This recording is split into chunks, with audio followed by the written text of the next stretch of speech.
Welcome to the Called to the Work podcast. I'm Justin Barton, and I am spoiled rotten to be the host of this podcast where I get to talk with freshly called and in some cases freshly set apart missionaries of the Church of Jesus Christ of Latter-day Saints. And today's one of those really cool opportunities. I get to meet somebody I've never met before and have a quick conversation about her preparation for and ideas about what her mission is going to look like. And this is Sister Nora Campbell.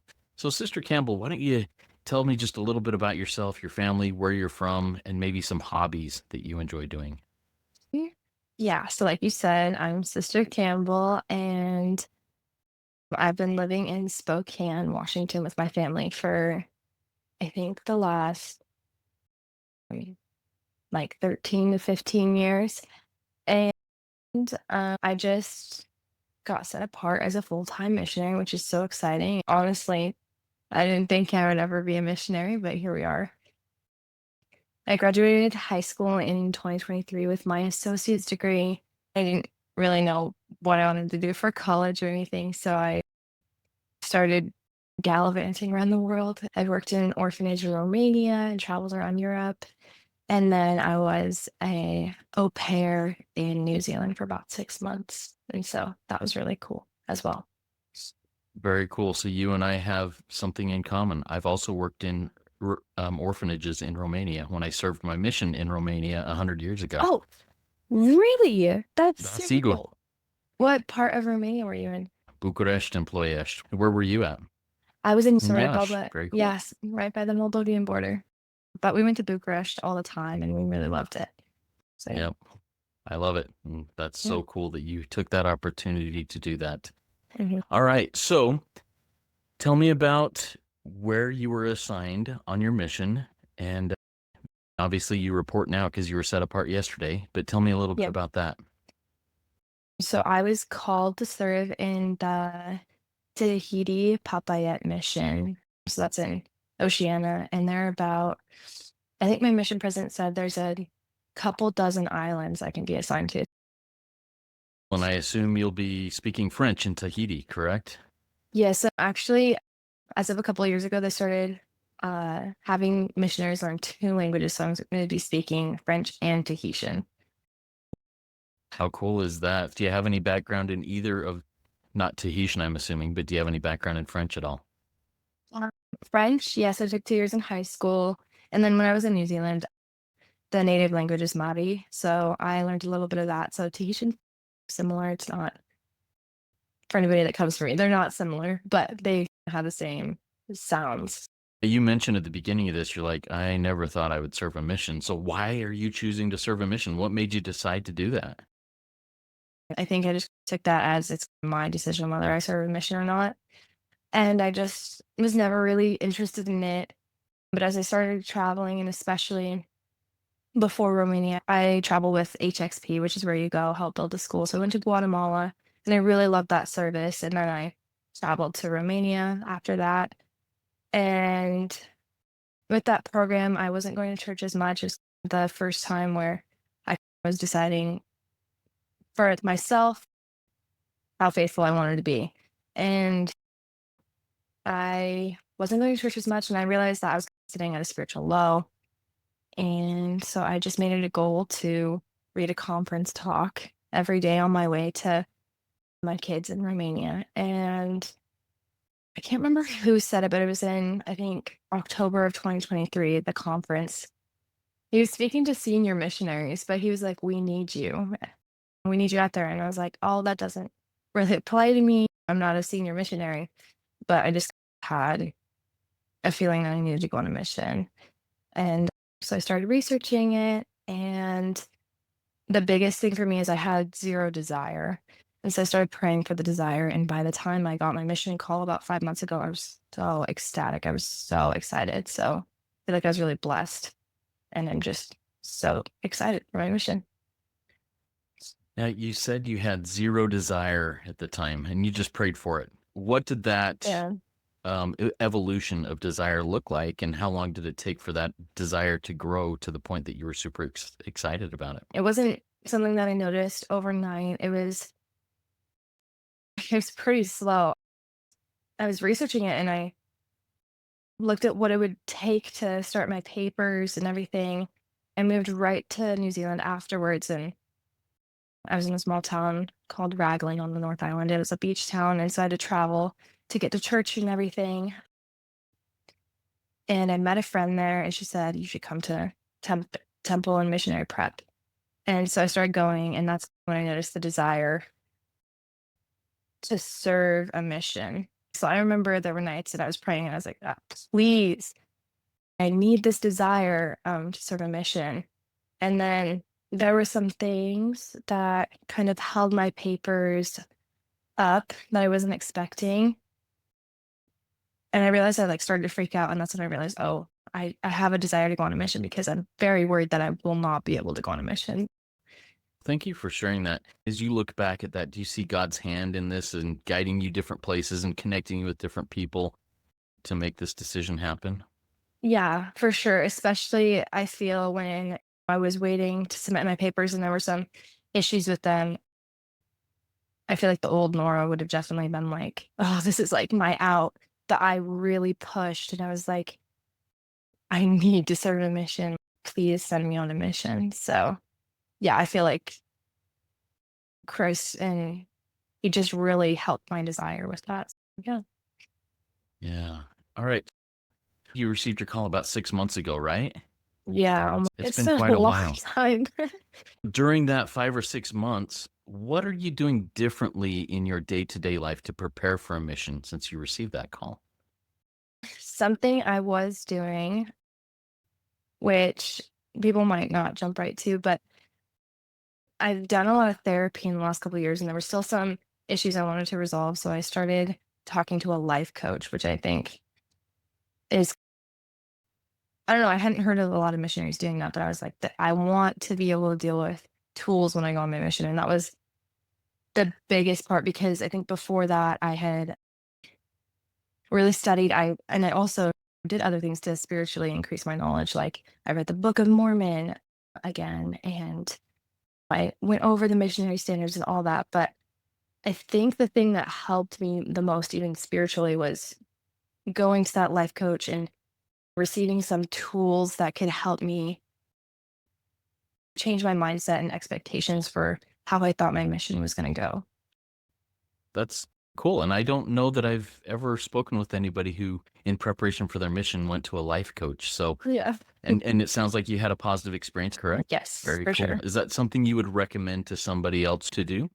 Yes, for sure. And I think especially with the long wait, because it's just such a stilted time. You have your call, but I wasn't going to school because I had traveled before that. And I was working, but my hours were decreasing because I was a nanny and she wanted to switch over to a full-time nanny. I feel like if I would not have done that, I probably would be freaking out right now. So yeah, I would highly recommend it. I think there's also a therapist you can go to that for missionaries who do have long wait times as well. So I think that's pretty cool. Those are some cool resources that honestly, I didn't know. Well, I know that there are coaches and I know that Yeah. there are therapists, but Hmm. I didn't know that there are people that may specialize a little bit in this type of area. So thanks for Yeah. sharing that. Yep. What kinds of fears do you have about serving? It's kinda interesting. Everybody's been asking me that, and I feel like 2 years ago, I definitely there would have been, like, a million phobias, but I feel that traveling just in general kinda, this sounds awful, but lowered my expectations. So, I know there's gonna be the initial culture shock. I know even in the Provo MPC, I'm gonna have culture shock. But I think the one thing I'm still nervous about, I'm a very busy person, and an 18-month commitment is a long time, and I know I'm going to complete that, and I know I'm gonna finish it. It's just this initial, "Oh, no, this is 18 months of my life I signed up for it, and I'm not gonna be getting out of." So, I think I'll definitely have to lean on the Lord a lot for that, and just remember, I've been reminding myself 18 months in the span of your entire life is, it's so small. So, yeah, I think that's just my biggest fear. Yeah, thanks for sharing that. All right, so how about something you're really excited about experiencing? Now, you talked about that the international travel lowered your expectations. So you're Mhm. going in with a little bit more realistic or tempered thoughts of the excitement that you might be experiencing. But what are some of those things that you're excited about? I think something I'm really excited about and that we talked about um, today in home MTC was just being able to, there's nothing else that I need to worry about right now. It's just my mission. So I don't have school, I don't have work, I don't have anything else I have to worry about. All I have to do is just forget myself and go and serve, which I think is so amazing because it's definitely going to be so hard. And there are going to be times where I'm going to want to be selfish, but I really am just so excited to be able to put myself aside and focus on other people and what they need. Thank you. Yeah. And that's where I'm going here with the next question I have is, how do you anticipate dealing with difficult times? Maybe when you're selfish, maybe when you're struggling with a companion, maybe when the language is really hard. How are you going to deal with those difficult times and stick out the 18 months? That's a really good question. I think it's very healthy that we question these things that we think because you don't want to shut down those thoughts immediately because if you do, you're just going to end up kind of corking those. And then one day you'll be out somewhere and they'll explode and you'll be like, why am I here? What am I doing? So I think just when I encounter those thoughts and feelings, I'm going to notice the emotion I'm feeling and reflect on that and be like, okay, well, what's making you feel this way? And how can I change what you're feeling? Or how can we redirect your emotion or your thought? Or what kind of expectation are you setting for my companion that wasn't really realistic? Then I would be able to change that and be like, well, I need to meet my companion where they're at. And with my two companions, we were all on the same page today. A goal we want to have is daily check-ins in the morning, just being like, how are you feeling really? How can we support you today? And asking each companion that so that we're on the same page and there are no kind of corked up feelings. So yeah. As you have been meeting with a life coach, therapist, whatever, over the last several months, have you identified some weaknesses, some character weaknesses that you have that you need to be aware of? And like you said, be aware of those emotions as they pop up and then address them in a healthy manner. And if so, what are those? Yes, I've definitely noticed over kind of those, I did it for about 2, 3 months, and something that we noticed that was coming up again and again is when she would ask, "Why do you feel this way?" Or "What's making you feel this way?" And it's just a feeling of, um, an unreal expectation on myself, and in putting that and expecting more, which I think is healthy to have, but to this extent, when you're feeling guilty about something that is not in your control. So I feel like that was something that I had definitely noticed a pattern in by the time we were done, was just that feeling of guilt. And then we worked backwards and she taught me that most of your vague thoughts, they're formed by the age of 8. And so we were able to go back and look at, well, why did I think that way? And realize why I did put that kind of pressure on myself. So I think that was just very enlightening. And I feel like so many people can identify with that. And something that my wife taught me is that unrealistic expectations are nothing more than predetermined resentments. Yes. I have resentments if I have these Yes. unrealistic expectations for myself, for my companion, Yes. for anybody. Exactly. So talk to me a little bit more about that. I just realized I wasn't expecting a lot out of people. It was more of myself. And so we looked at it and we are like, well, would you talk to other people this way when they didn't meet an expectation? And obviously, I would not talk to someone else and be like, you're awful. You're horrible. I can't believe you did this. And so we went back to me and she's, well, when you're saying this is a very kind of negative talk and it's not helping anybody. But what she taught me was you can't immediately switch out those thoughts to, I'm amazing. I'm so great. I deserve everything. So she helped me realize the importance of bridge thoughts, which is just taking it a step up from negativity. So it's just, okay, maybe I didn't meet this expectation, but I'm okay. I'm not dying. And that's actually one of the things that I took away from that is whenever stuff like that happens, I can just remind myself it's not the end of the world. Just you can try your best. And if that's what you did, it's good enough. That's all you need to do. So I like that bridge thought, and I hope that in the future I can even congratulate myself on failing because that will push me to try again. So yeah, What is your current relationship with Jesus Christ? Define that for me. I really love that question because in the last couple months, especially as I've worked on myself and worked on how I would like to go into missionary service, one thing that I saw, especially now looking back over the last couple years, is whether I knew it or not, Christ was always there for me. And I think that is just such a cool thing that I got to realize. And um, by the end of my wait period, when I gave my talk on Sunday, when I was writing it, I had the realization that I'm really going into my mission with a built in best friend, and that's Jesus Christ. And I think that's so cool. And 2 years ago, I'd be like, oh, he's not even approachable. He wants all these things of me that I can't do. But that's the best part of it. It's just the unconditional love. He's always there, whether we want him or not, whether we realize he's there or not. He's there and he's listening. So I think that's just been an improvement to me on how I think of Christ. He's a lot more approachable now. I love that. And I can totally identify with the thoughts about Jesus Christ and about Heavenly Father. So Yeah. thank you for sharing that honestly.